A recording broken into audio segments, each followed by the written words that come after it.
So here we go. You've decided to go to Turkey by car. But a foreign country means foreign rules, and for you to know them, we at Tolerance Homes have prepared a comprehensive video guide. It covers everything: how to import and use foreign cars, where and for how much to service your car, what insurance you need, how much parking costs, and how to drive on Turkish roads in general. Watch the entire video, we'll answer questions, take a ride, and even have a quiz. Before we go, do subscribe to the channel and fasten… Okay, we'll fasten our seatbelts with the cameraman. We are foreigners in Turkey with a car, and we have experience and knowledge of a company with 20 years of history in Turkey, so they know everything here. In the car. How to import a car into Turkey from abroad? How long can it stay here and what to do next? What documents need to be shown and updated and when?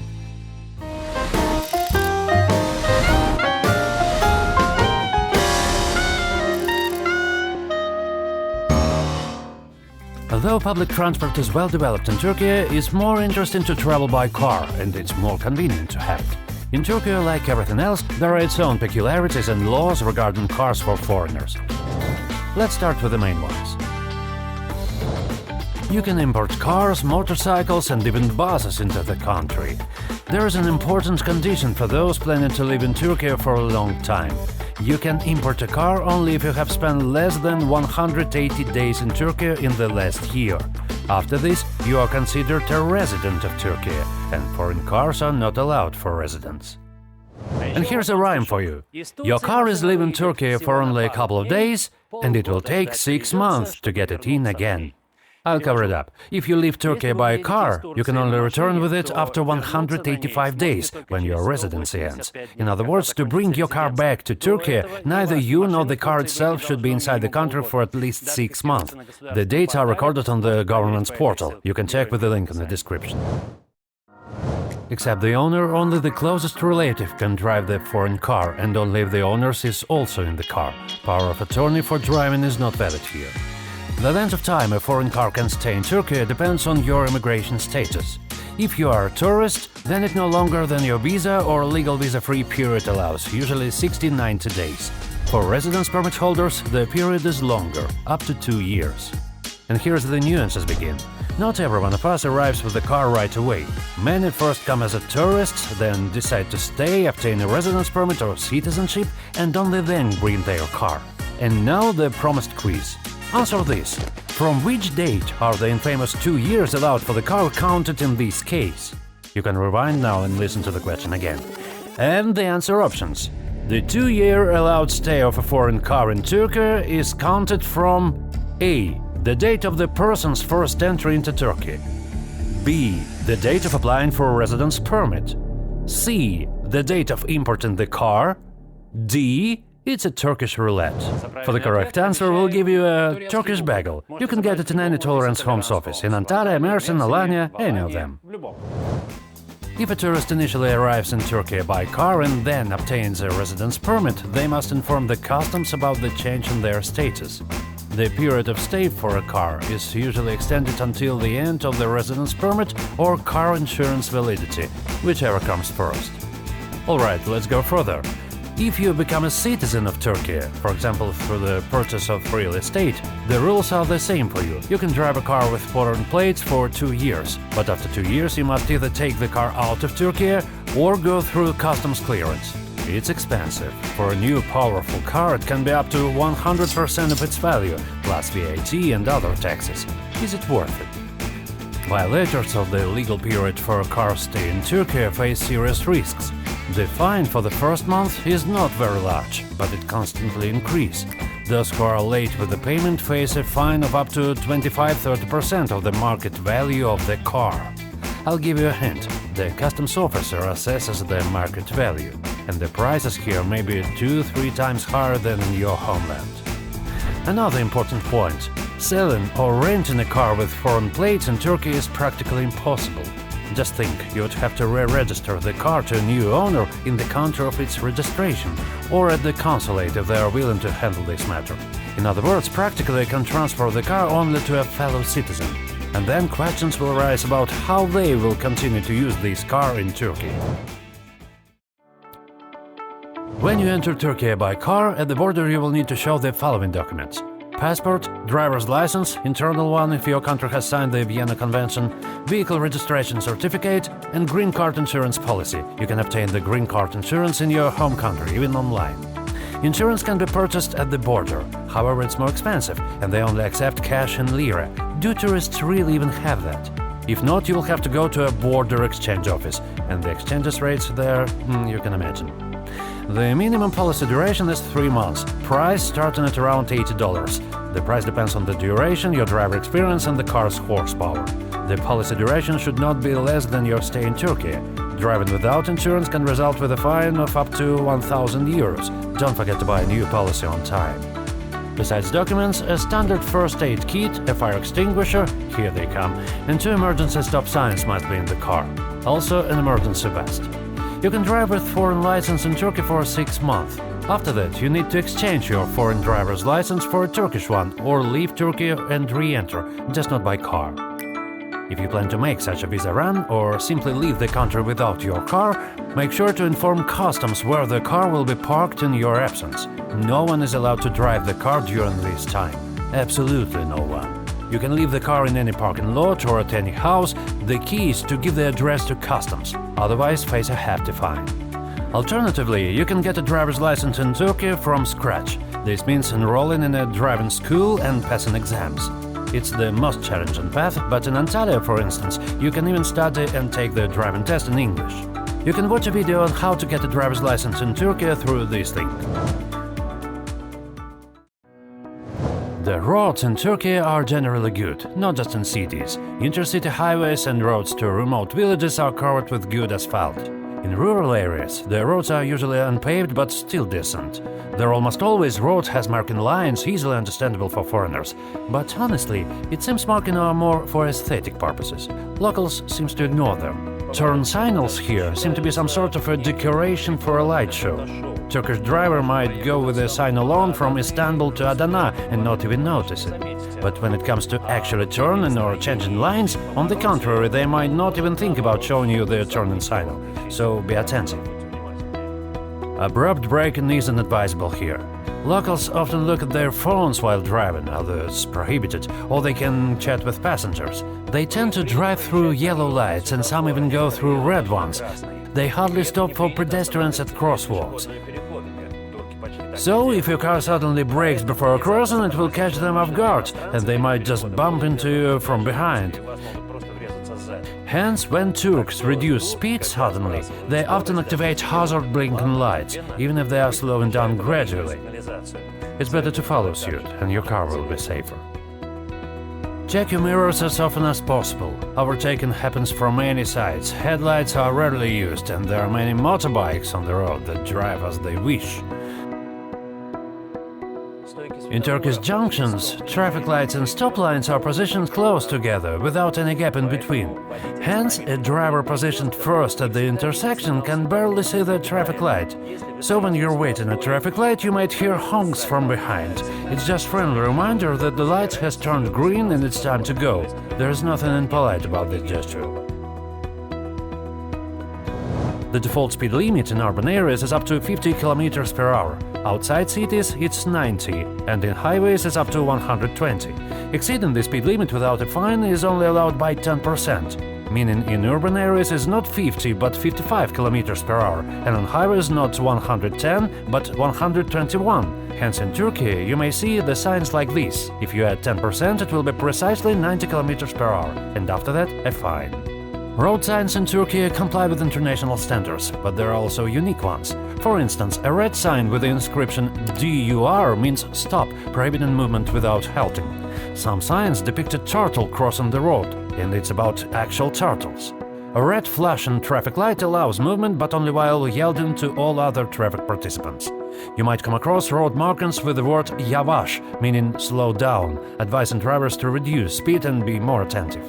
There are cameras almost everywhere in cities and on highways, and they can easily capture foreign number plates. So you'll have to pay fines, if not immediately, then upon leaving the country. You can check issued fines on the government portal through the link in the description. You can also pay fines online through the same portal. Paying the fine promptly results in a 25% discount. However, if you delay payment, penalties will start accumulating after 30 days. Fines are issued for speeding, not wearing seat belts, running red lights, and transporting children without a child car seat. The fine amounts range from approximately 30 to 500 euros, but fines around 1000 euros are also possible. For drunk driving, there's a fine around 230 euros for the first offense. For the second one, driving privileges will be revoked. How to behave if stopped by the police. Firstly, don't panic. Perhaps you've just encountered a routine check. Such checkpoints in Turkey are common. The police block all lines except one, selectively stop cars and check documents. Show your documents: driving license, insurance, vehicle registration certificate. Behave in a friendly and rational manner. Never suggest to the officer to settle the matter on the spot.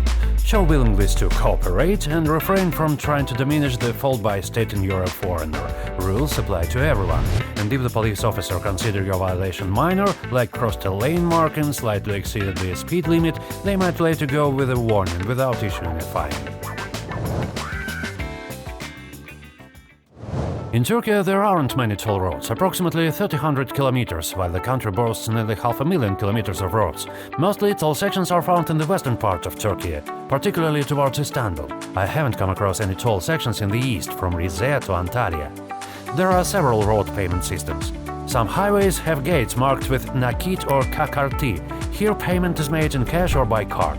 And there are more advanced options except these. Certain road sections are serviced by the ODS system. Payment here is automatic via transponder. And then there's the AGS system, payment through a chip and a special sticker on the windshield. It can be bought at the post office or bank, with options for account top-ups at the same locations.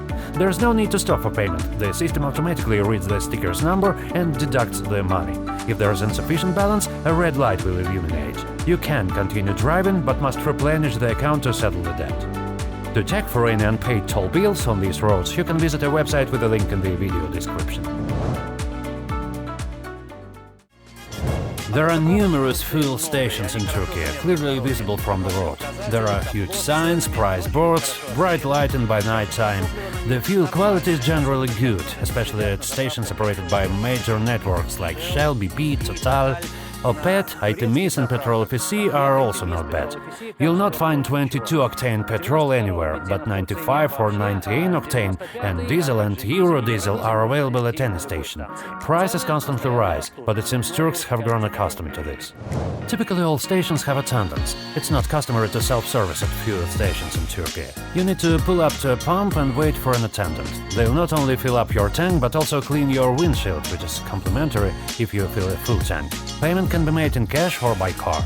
At the cashier, you'll receive two receipts, one for yourself and the other to hand to attendant at the pump. You can also wash your car entirely at the station, independently. They provide pneumatic guns with water and foam. The cost for this service is around 15–20 lira. However, in many places in Turkey there are good car washes, both automatic with huge rotary brushes and manual ones with full service. In Turkey people appreciate clean cars. What else does a driver need? Parking. There aren't many issues with parking in Turkey, unless it's in the center of a major city.